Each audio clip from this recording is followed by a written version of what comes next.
This podcast is brought to you by Aetna.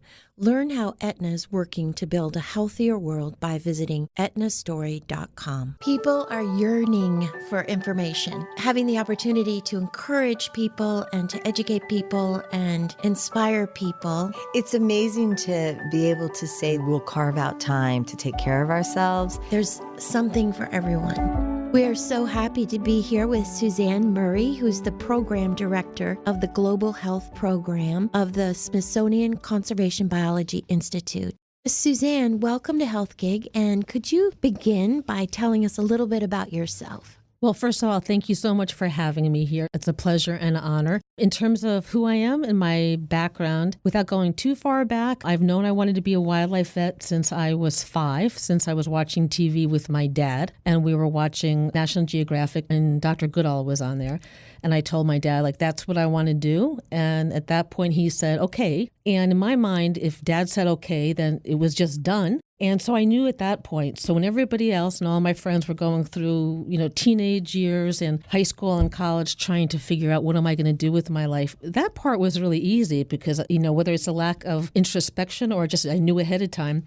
So I always knew that I would be a wildlife veterinarian. I didn't know that I'd have the opportunity to save human lives as well. So that's been a real nice addition to the puzzle. The other thing, in terms of things coming full circle, when I was in veterinary school, Dr. Goodall was my thesis advisor. So I ended up working in Tanzania along with her on a project looking at chimp, baboon, and human health. So it was kind of an idea of what was to come. So already at that point, I felt like, well, this is great. I've done it, right? And then I had the chance to work at the National Zoo as the head of the hospital. And then after doing that for 13 years, during that time, we had an opportunity to participate on a lot of different programs internationally, wildlife programs and increasingly human health programs. And that was the point at which we felt like our attention was a little bit too divided between the zoo's really, really valuable animal collection, a lot of endangered species, and the work we wanted to do internationally. One of the many great things about Smithsonian, the mission is to increase and diffuse knowledge. So we should be doing that internationally, but how do you do both?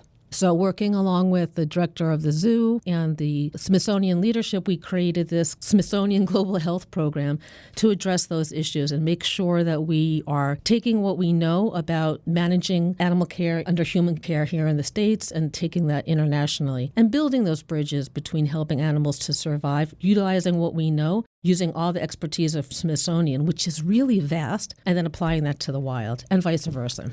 It's incredible to hear about what you're doing because when Tricia and I were little and we'd go to the zoo, the whole purpose was just to look at animals. There wasn't this emphasis on research and scientific studies. And so it's really interesting to hear about all of this that you're doing now. Really, the topic of One Health or the thought paradigm that underlies One Health is something that's been increasingly recognized for the last 10 years. So when we were all growing up, I think the zoos were more about going to have fun. And now there's a much broader goal in terms of educating and then actually engaging folks in conservation issues.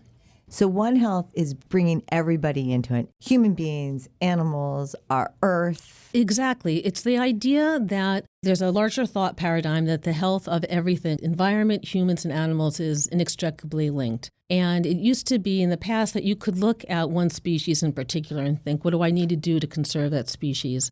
Now it's really necessary for us to have a much more holistic approach and think about how all the pieces work together. What do animals need? What do people need? What does the environment need? And how does it all play together? So is what you're saying is if an animal is going extinct for some reason, that affects me as a human being? It does, and vice versa. Things that humans do can affect animals' survival, and it can also affect human survival. So there's things that people do that put them in harm's way. So we're also starting to look at that from a behavioral perspective and find out what is it that keep people safe? What are the drivers of disease emergence? An example would be somewhere about 75% of the diseases that cause pandemics that are going to kill a lot of people, Ebola, SARS, influenza, those are illnesses that are in the wildlife population and jump into the human population. Like HIV as well? Exactly, right. So if we had these programs in place now and we had them in place 30 years ago, what if there was no HIV? Can you imagine the amount of suffering and lost lives we could have avoided? So part of the idea behind this is if we wait to act until there's a lot of people dying, and then we try and figure out why are they dying, let's build the laboratories, let's try and build the competencies there to analyze the samples in a safe way. And then after we find out what the virus is, then we try and backtrack and say, where did this virus come from? And that's when we start doing wildlife studies. And after that, we try and figure out who the host reservoir is. And then we look at what did people do to come into contact with that host reservoir. We've lost months, years, tens of thousands of human lives, and millions of dollars. So one of the programs that we've been working with now for the last 10 years, previously funded by USAID and run out of UC Davis, is a program called Predict, where we do just that. We use modeling to identify the regions in which the next emerging disease is most likely to erupt. Then we work with those countries to identify a country coordinator within that country. So not Americans going over telling people in country X, this is really the way to do it, but the opposite, building that partnership with folks in that country to understand what are the goals and the priorities. And then from there, we look at where are the danger zones, building the laboratories, and then we start doing the surveillance of wildlife species.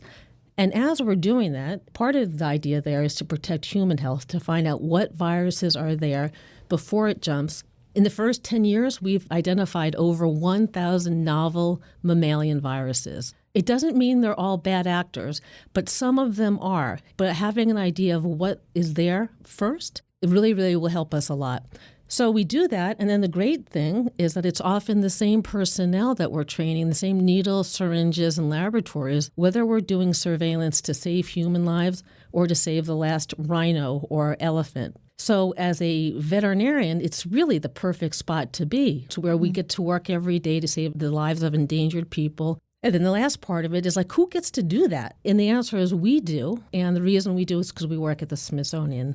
Do you know right now, I know that you said there's thousands that we've identified, but is there one right now that everyone's going, oh my gosh, this is going to be the next thing? Or is it not like that? It's very close to being like that. What I'd like to really stress is that there are so many different disciplines and so many people who are really great in their field, and not everybody can do it all, right? But we can all do something. So this is an example even within the Predict team that we'll have modelers who give us ideas looking at the data of like where we should be looking. And then there's geneticists who help figure out which are the species that are close enough to humans that viruses are most likely to jump. And then we've got virologists who actually look at all the viruses and then rank them. So there are a couple of viral families that are more likely than the others to cause a problem. And that's really important as well, because if we want to use our resources wisely, we don't want to spend money looking at every virus and every species everywhere. It needs to be targeted and it needs to be iterative. While I don't want to guess what the next virus is, we do know that influenzas in general, they're in that top 3. And they do tend to mutate very quickly, and they have the ability to spread quickly and then take a lot of lives. Can wildlife get diseases from humans?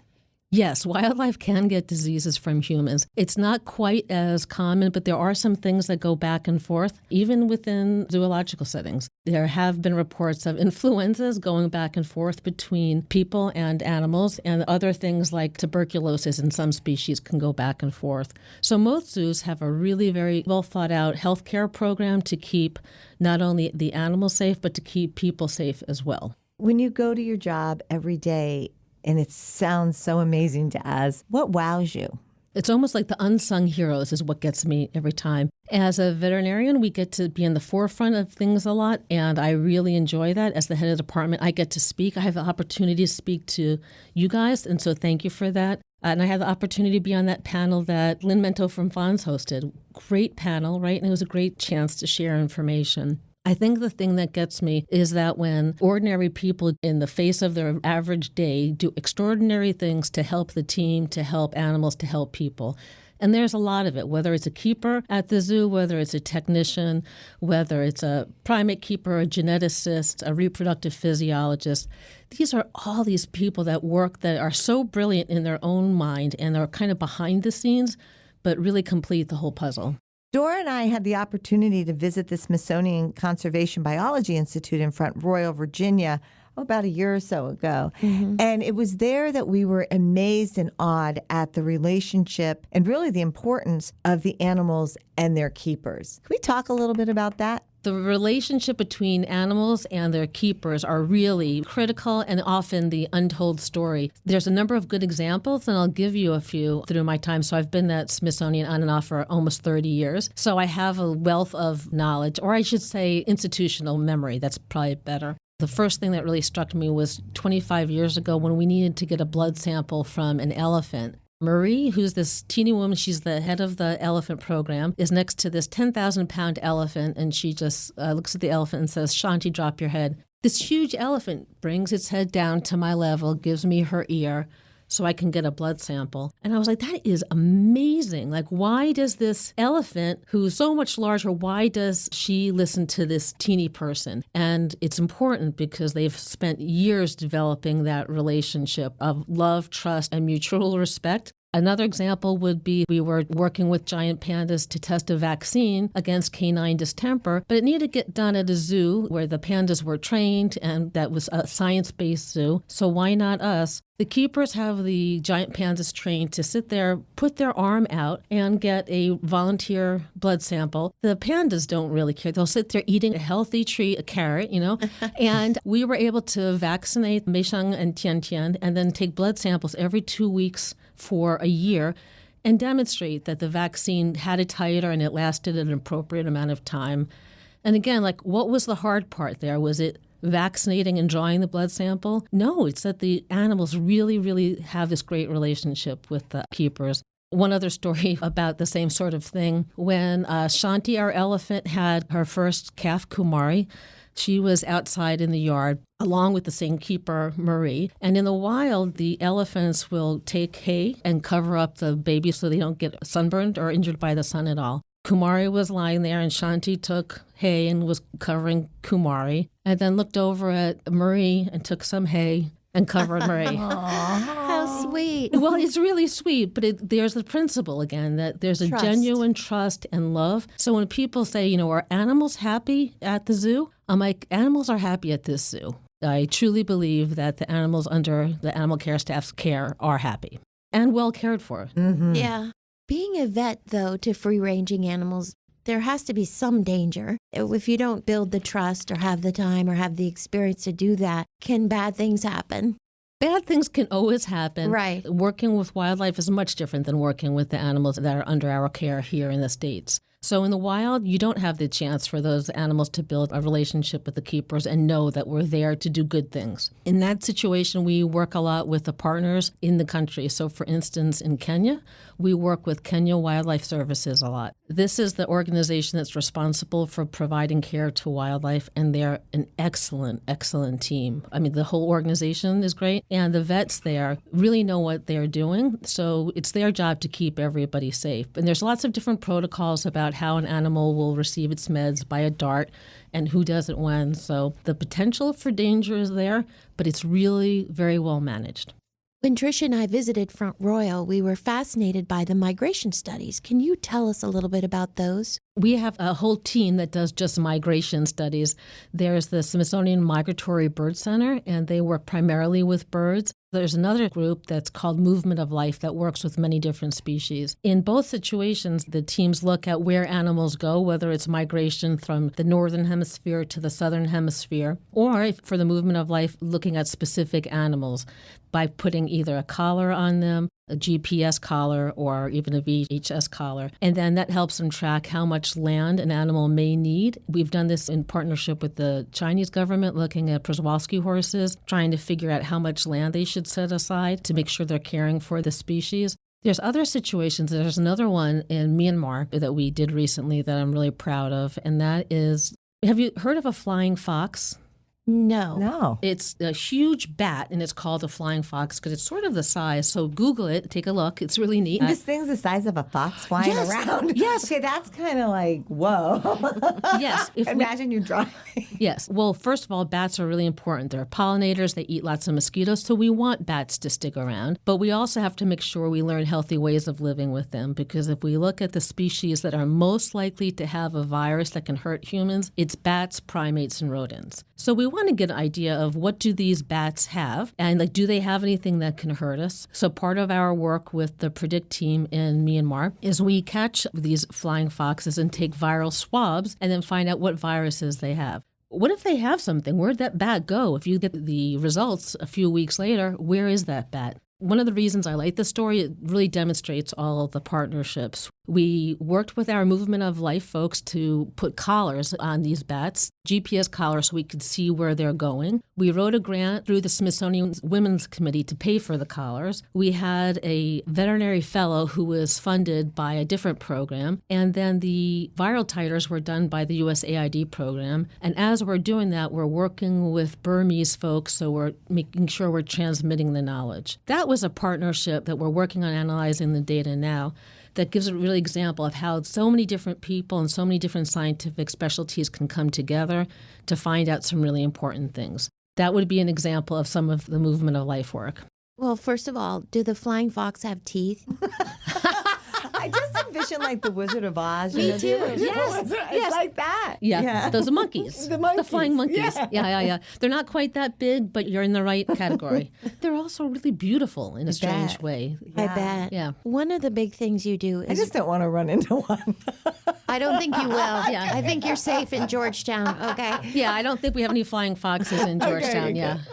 One of the things you do that's really important is reintroduce animals to the wild. And I know we're saying bye-bye to Bebe, the panda at the zoo, which, by the way, as you know, has a huge fan base. People watch on Yes, Panda Cam. Panda Cam.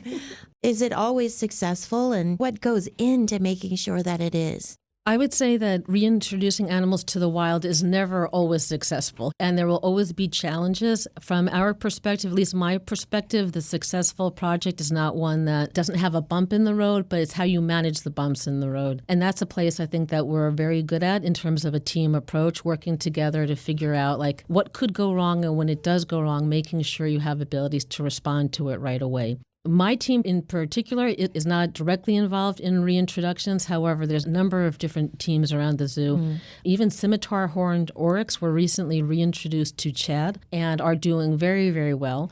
And that's an example, though, of how they have vet checks ahead of time. They've got collars so the Movement of Life folks can figure out where they go if they become ill or they pass away.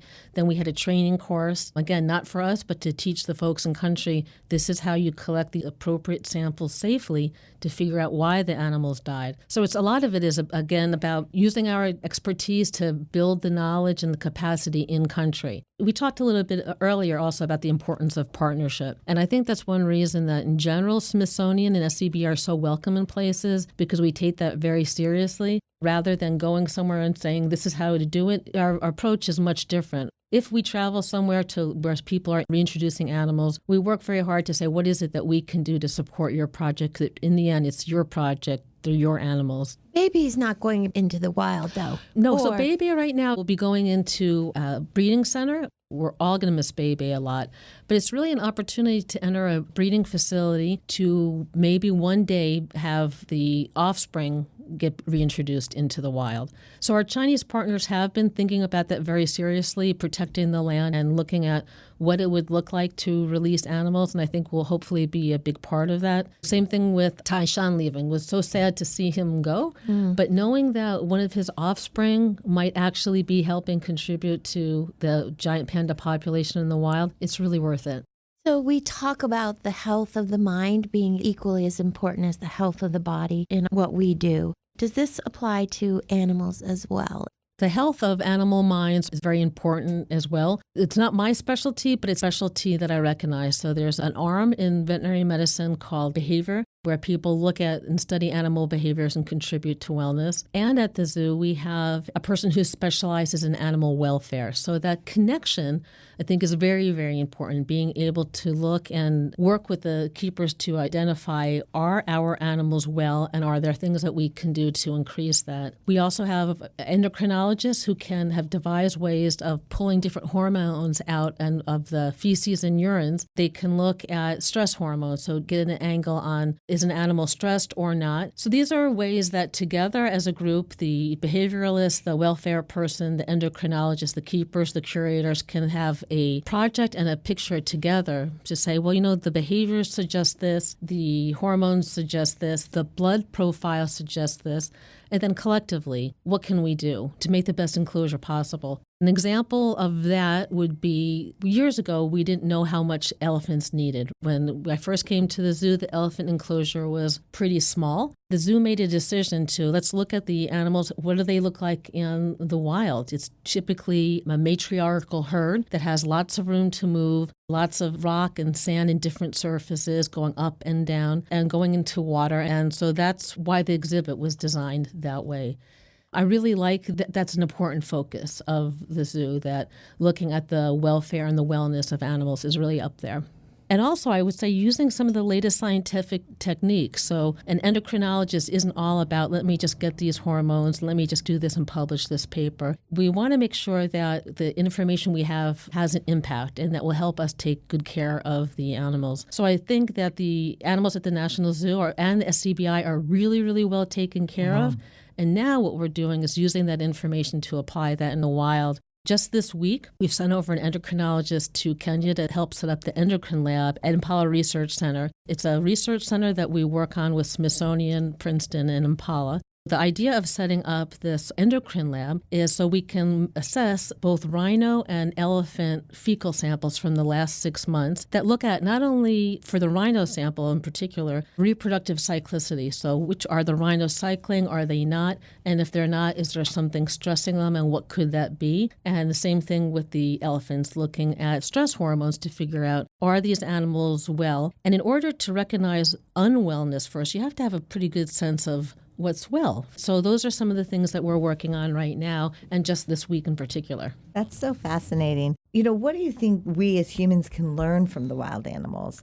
I'm sure we could learn a lot in terms of how to get along. I actually, in preparation, decided to look up how animals deal with aging. And the wolves are really interesting. They keep an older wolf in their clan because they actually have the wisdom to bring them through things that might be happening anyway. And there was a study done that those that had the older wisdom actually survive longer. Interesting. Another woman that we work with, Dr. Meg Crowfoot, is trying to find out how troops of baboons make decisions. Is it the males? Is it the females? Is it the subordinate ones? One of these projects we've done recently is to put collars on a whole troop of baboons, so like 35 of the 40, and they take data points every minute of 24 hours a day for a month. And then she and her teammates analyze and try and figure out who's making the decisions, and is it matriarchal, patriarchal? And then our team is overlaying with that some of the health issues. So is it the healthy ones or not? Do you have a favorite that your kind of go-to wild animal that you can count on? It's funny because as a zoo vet, people will say, what's your favorite animal? And typically it's whatever animal I'm working on right then, because you could be working with a snake and say, oh my goodness, this is just, and then the next minute it's coral. And you're like, coral, is truly magnificent and fascinating. And then the elephant and rhino, same thing, seeing an elephant or a rhino in the wild, they're just so impressive and massive. And then a bird takes off and you're like, how do they do that? I am drawn to some of the African animals. I like elephants a lot, but I really like just about everything. I don't know if there's a species that I don't like. Even the rodents? Even the rodents, yeah. Some of the rodents, are just fascinating. We're doing a study with capybaras, the largest rodent. They're fascinating. Yes. Mm-hmm. What does a day in the life of Suzanne Murray look like, and what is your main focus today? I would like to say that a day in the life of Suzanne Murray is fascinating. I would not be telling the truth. I think at this point, the thing I can do the best and the most for the conservation for animals is to facilitate the work of others. So I take a lot of pride in the things that our team is doing. So I personally do phone calls and I write grants and I answer emails and I attend meetings, but that's a choice in life, right? I had many decades of doing the hands-on work, which was so much more fun.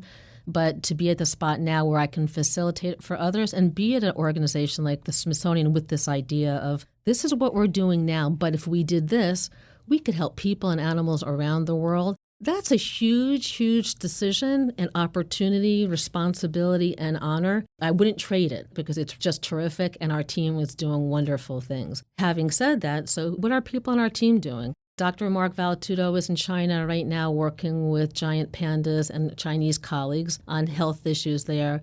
We've got Dr. Dawn Zimmerman, who leads our Africa regional program, and she's working on modeling for Ebola in gorillas. Can we vaccinate gorillas and keep gorillas and people healthy? We have a director of training who's looking at how do we make sure that our impact is sustainable. And part of that is not doing the work ourselves, but actually making sure we're building the capacity in country. So we have people coming all over the world to train with us and then vice versa. And we've just sent over to Kenya a veterinary technician, a curator, an endocrinologist, and a nutritionist to take part in a advanced medicine in rhino course. This is a course that we did along with Kenya Wildlife Services in partnership. So for us to be able to bring over these experts to work with KWS in the field, really super proud of that. The other thing I will be saying about Mac, who is our director of training, it's a program that was developed along with Morris Animal Foundation and some donors from Smithsonian. Together, we have hired 2 veterinarians in Kenya, one American and one Kenyan, working side by side for 2 years, with the idea that everybody has something to learn from the other. Not anyone has all the answers. So if you put 2 people on the ground and develop that partnership, a lot gets done. And it can't be in a vacuum either, right? So we punctuate it with stakeholders meetings so we can work with our colleagues to say, what does that look like? So that is going really well. And then the other part of it,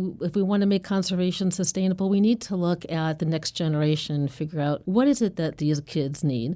So we're also part of a girls' literacy program in Kenya. And these young ladies are just fabulous, thoughtful, smart, energetic, just looking for the chance to really engage. So these are the people that are going to be deciding in the future how many kids to have, where to live, where they get educated, how to feed them. If we want conservation to continue and to have a really good chance and have it be in the best interest of people and animals, that's the way. What else do you want our listeners to know? Earlier, we had spoken about how no one can do everything, but everyone can do something. And the more that we can create these partnerships and work together, the more we're going to be successful, especially if we're trying to look at solving some of the world's greatest problems. And so I gave the example of, the bats in Myanmar, and that's not the world's greatest problem, but it is an example of how 4 different groups came together with tremendous expertise to learn about something regarding conservation and health, and then we instilled that knowledge with folks in country. Another partnership that we're really proud of is something that we've done recently with Children's Hospital. If we think of One Health being a continuum of health that involves all species, people are in that too. They're not all that different than orangutans or gorillas or chimpanzees. We've had a long partnership with Children's Hospital over the last several decades looking at medical care of some of our patients at the National Zoo. But what we had also been talking about was when older people, older like my age, mid-career people, 30s, 40s, and 50s get ill, it's really hard to think like, why me? What did I do? And we're adults and we have the language and the capabilities of kind of working through it, and it's still really difficult. What does it mean? And what does it look like if you're a young child and you don't have that? And you think like, how did that happen? And it's much more difficult. And you have to, in some level, personalize it. And there's actually the thought behind this started years ago when my oldest son, who's now 22, was about 8. We had a sea lion, Norman, who had an asthmatic condition and needed to be nebulized. But the zoo didn't have a nebulizer, but my son did. So we called home and he was already in his pajamas in bed. Can we borrow your nebulizer? So we went and got him in the nebulizer. And the keeper had trained Norman to breathe in a traffic cone. Hold his breath, and breathe out. So we hooked the nebulizer to the traffic cone. Norman got his medication and did very well. And then a few weeks later at a soccer game, a dad came to me in our neighborhood and said, I wanted to thank you. My son has had unregulated asthma because he just felt so bad. Like, why do I have to take meds? What did I do? And once he heard that someone as cool as Norman had a similar illness, the light switch went on. And he's like, I'll take the meds. So that kind of made a couple thoughts in our mind of, wow, animals, that continuum can be utilized to help kids not feel so alone and not personalize disease. So along with Children's National Medical Center and Friends of the National Zoo Funds, we have put together a photographic exhibit. It's up at Children's Hospital now for the next 2 months, aimed at how can we use animals and animal health issues to make children not feel so alone. So these connections sometimes they're bad connections. We don't want to share viruses, but sometimes the connections are really good and powerful. This is one of those. We ask all of our guests which book they think everyone should read. What do you think? One of my favorite books is To Kill a Mockingbird. I think of that a lot in terms of all the lessons it can teach about social justice, being kind to others, what happens when you're not kind to others. So I would pick To Kill a Mockingbird. Suzanne, Tricia and I are so grateful that you came to be with us today. I think we have Jane Goodall to thank for inspiring you to do all this or my good dad. work. Yeah, or my dad, And your dad. or National Geographic. Exactly. I mean, there's a lot of praise to go around, right? Well, we're just grateful you're doing the work you're doing, keeping the wildlife healthy as well as the human population and conserving our environment. It's such important work. Thank you so much. Our team does such great things, and I think Smithsonian, I feel like I'm a poster child for Smithsonian, so I'm sorry about that. But I think that the reason we're successful is that there are so many really dedicated teams and one institution that really spend a lot of time saying, like, how can we work together and how do we solve the world's problems? And also, what's going on good in the world and what are examples of that? Coming up is Earth Optimism. It's an event where we actually look at some of the success stories. It's important for people to know some of the really terrible things that are out there, but it's nice to share some of the things that are really successful. So thank you very much for an opportunity to talk about what we do. It's always thrilling for me, so I appreciate it. Thank you for joining us on Health Gig. We loved having you with us. We hope you'll tune in again next week. In the meantime, be sure to like and subscribe to this podcast and follow us on healthgigpod.com. I'm Tricia. And I'm Doro. Be well.